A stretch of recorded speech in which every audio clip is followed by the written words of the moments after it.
What I learned at 16 selling clothes that I still use today is so simple, yet so many salespeople fail to deliver.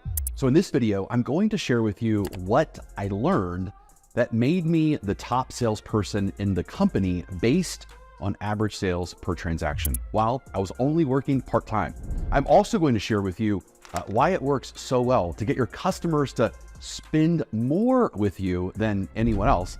And at the same time, 2 simple steps that you can use to start executing it today. If you are in the business of selling your product or service, then this simple philosophy that I learned at 16 that I still use today to close big deals from brands such as Komatsu and the United States Army will probably work for you too. But you can be the judge of that.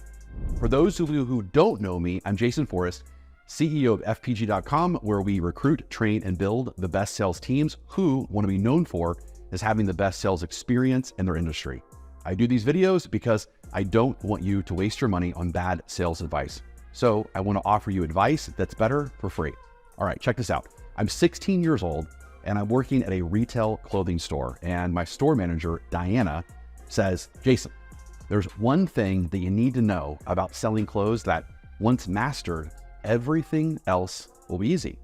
And that one thing is no one, and I do mean no one, will get naked twice for you. What?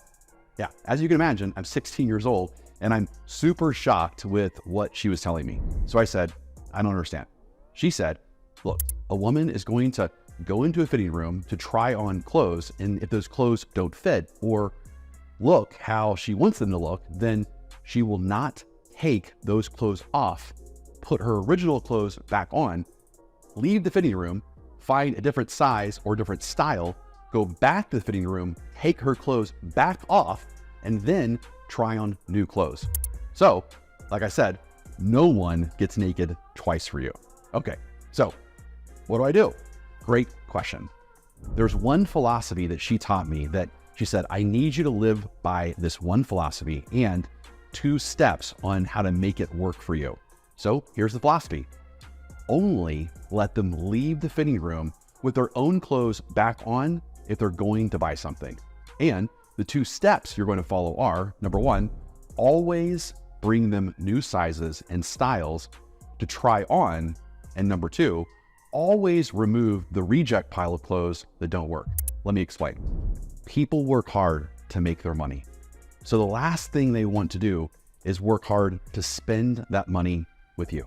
So if they have to tell you what they want, or they have to ask for your help, or if they have to find their own size or decide which skirt goes with a certain top, then they're working to spend their money. And no one wants to do that. And if they have to do that, then they won't do it for very long. Yeah. In regards to number 2, always remove the reject pile of clothes that don't work. People want to feel like they're winning. And when they buy anything, they want to feel like they're constantly winning. So if they have a reject pile of clothes that keeps getting larger and larger and larger, then all they see is this visual example of how they're losing. And if they're losing, then they're not having fun. And if they're not having fun, then they'll stop spending money. They'll even end up saying, bad shopping day, eject, eject. And we can't have them ever say it's a bad shopping day with us. So, Jason, every time you bring them something new to try on in their fitting room, remove the reject clothes that aren't working. This way, they're only left with the winners in the room, and that will motivate them to keep trying on more clothes with you. That you're showing them, of course, which means, check this out, your average sale per customer will go up. That's it, I got it. And I lived by this one philosophy and these 2 steps to become the #1 salesperson in my store while only working part-time. Remember, I was only 16. So from that day forward, every single thing I ever sold, from stocks to homes to our sales recruiting and sales training services, as well as writing customized sales scripts and processes for 42 different industries, including the United States Army recruiters, all have this philosophy and these 2 steps embedded. So you're probably thinking, but Jason, how does this philosophy of people won't get naked twice for you apply to any other industry than, of course, selling clothes? Great question. Let me explain. Your prospects, again, all work hard to make money. The last thing they want to do is work hard to spend that money with you. So how can you make it easier than any of your competitors to spend their money with you?